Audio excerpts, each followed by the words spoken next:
So I have to presume some sort of knowledge about one of the most written about famines if one looks at the amount of published historical work on the Irish famine. It's certainly one of the more talked about famines in the academic literature.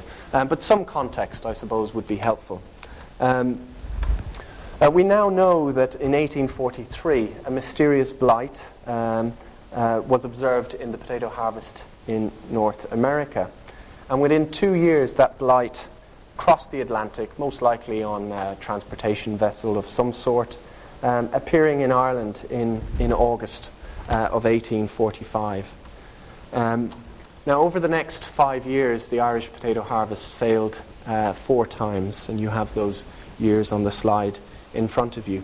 And during that incredibly short period of time, over 1 million people died from hunger itself, but many from hunger-related diseases, and about 2 million people, or about 1/8 of the population, left the country never to return. So in a very short period of time, about 3 million people were either dead or gone, making it one of the worst subsistence crises in recorded history, as Peter Gray, a historian of the famine, says here.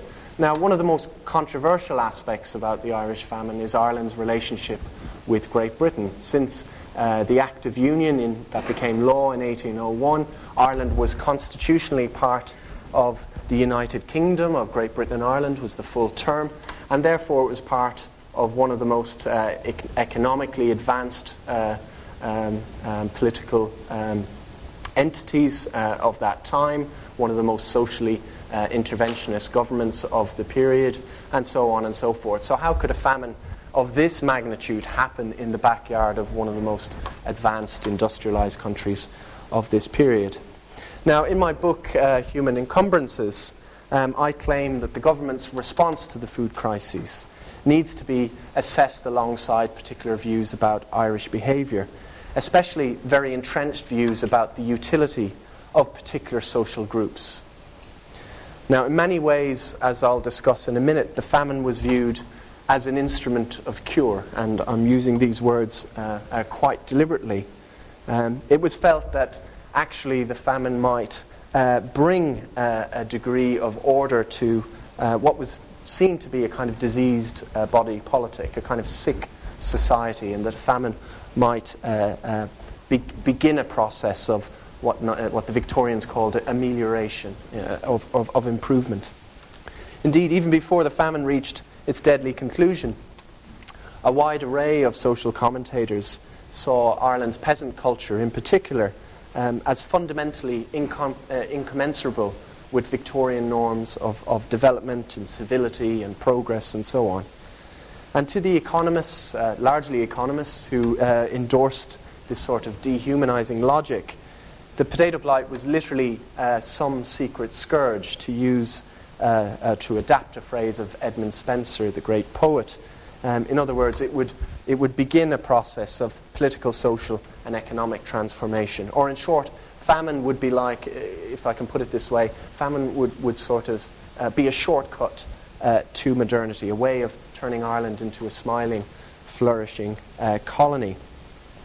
Now, this is not to suggest that there were no differences of opinion with regard to what was causing Irish poverty, or with regard to what needed to be done in terms of reform.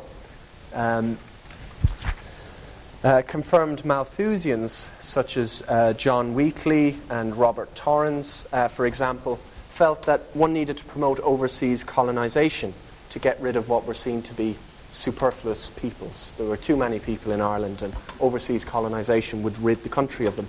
Or others like John Stuart Mill and William Thornton, again both economists, and the celebrated agriculturist James Caird, believed that actually one could reform Ireland through internal colonization.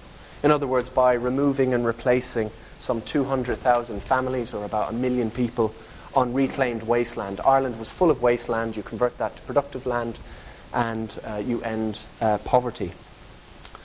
Economists such as Richard Whately and Nassau Senior favoured public works, so you create employment schemes, and assisted immigration. while civil servants like Charles Trevelyan and George Nichols believed that actually you needed administrative guidance. The government had to have a role here. And the big role that the government could play was through the Poor Law, by building workhouses and encouraging industry in Ireland. Now, there are very many differences between these sorts of models of social improvement. But I want to insist that there are many more and many more important similarities. First, each of them draw on popular stereotypes about Irish character. The belief that Ireland was backward, that the peasants displayed habits of lassitude, improvidence was the word that was used at the time. In other words, stereotypes that had been repeated and been reinforced over centuries of intercultural contact, beginning in the early modern period when British, Scottish and English settlers first came to Ireland under plantation schemes. And by the 19th century, Ireland, to most sort of elites and officials, reflected civilization by being the sort of point of its absence. There was a lack of civility, a lack of development, and so on.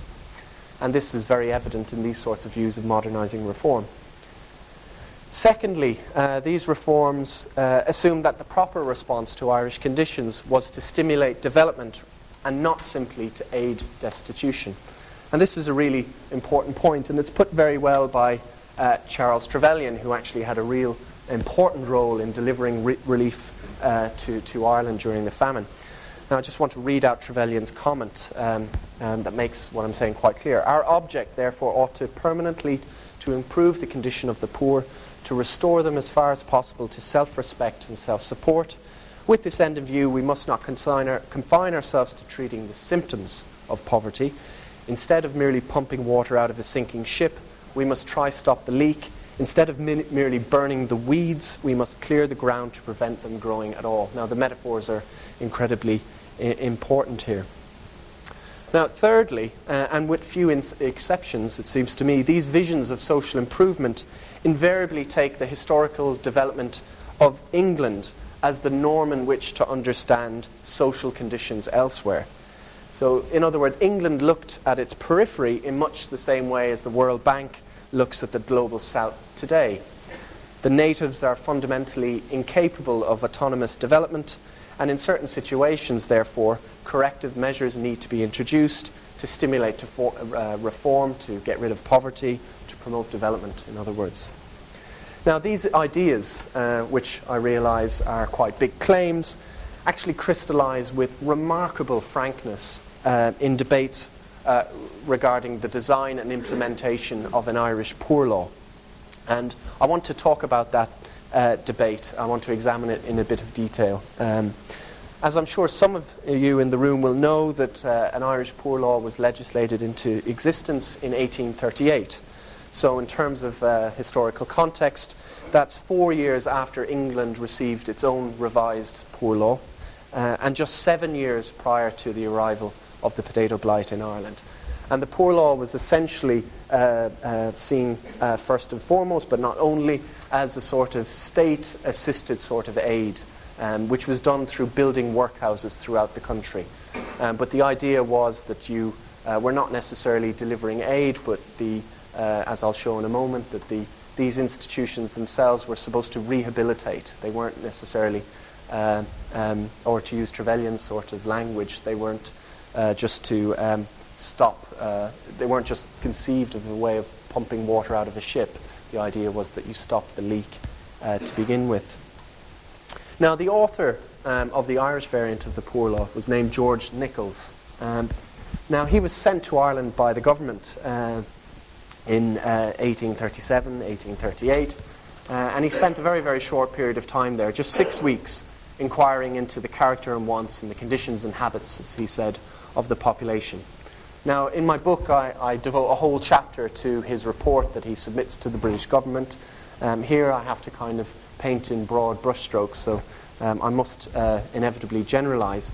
In general, then, his report strongly criticized what he calls the superabundant population, particularly in rural regions of Ireland, the extreme subdivision of land, and above all, he criticized the presence of what he called the cottier tenant class. In other words, smallholders, subsistence farmers, who he felt were impeding the development of Ireland into a kind of more industrialised economy.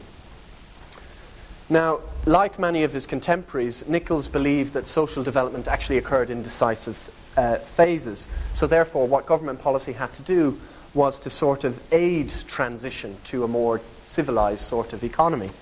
And the word he used was transition. And he said, by the term transition period, I mean to indicate a season of change from the system of small holdings and allotments and subdivision, which now prevails in Ireland, to the better practice of day labour for wages, and to that dependence on daily labour for support. This transition period is, I believe, generally beset with difficulty and suffering. It was so in England, and it is and will probably continue to be so in Ireland. Now, note Nichols is writing just a few years prior to the Irish famine itself. So you can see here that transition is sort of code language for the promotion of agrarian capitalism as took place in the English countryside. This is the panacea to Irish underdevelopment, or as he spoke about it later, it would bring about great organic changes in Irish society. But it seems to me, put very, very simply, Nichols is arguing for the proletarianisation of Irish farming. You have to get rid of the poor's hold on the land. You have to create a greater dependence on wage labour. People shouldn't have their own land. They should have to work in order to earn the means for subsistence. And it's this sort of situating of the poor law debate in a much broader discussion of developing Irish society more generally. This isn't just about aiding destitution. It's about bringing development to Ireland. And this is what's constantly overlooked in most of the famine scholarship, and why I devote so much of my book to discussing it. So I think we need to see that from the very beginning, the poor law was seen as a kind of transformational tool, an engine for improvement, and not simply as a means for, as a social institution for delivering aid. And just to give two more brief examples about, to illustrate how closely the debates about poor law relief map onto discussions about encouraging agrarian transition. Consider just two examples. The first example, in his third and final report to the British government, Nichols details his travels to Belgium and Holland, where with a colleague he was sent and authorised to report on what the Belgians and the Dutch were actually doing to prevent destitution. The question was, are they doing anything that the British government could copy in Ireland? Well, in actual fact, most of his report ends up talking about the condition of smallholder farmers, especially the Belgian small farmers, who in contrast to the Irish, he found to be perfect examples of what he termed scrupulous economy and cautious foresight. Quoting him, he says, "There was no tendency to subdivision. I heard of none under 5 acres held by a class of peasant farmers, and 6, 7 and 8 acres is the more common size." And he goes on to talk about the provident habits of these small farmers. Their marriages aren't contracted as early as they are in Ireland, and consequently there's no struggle for subsistence.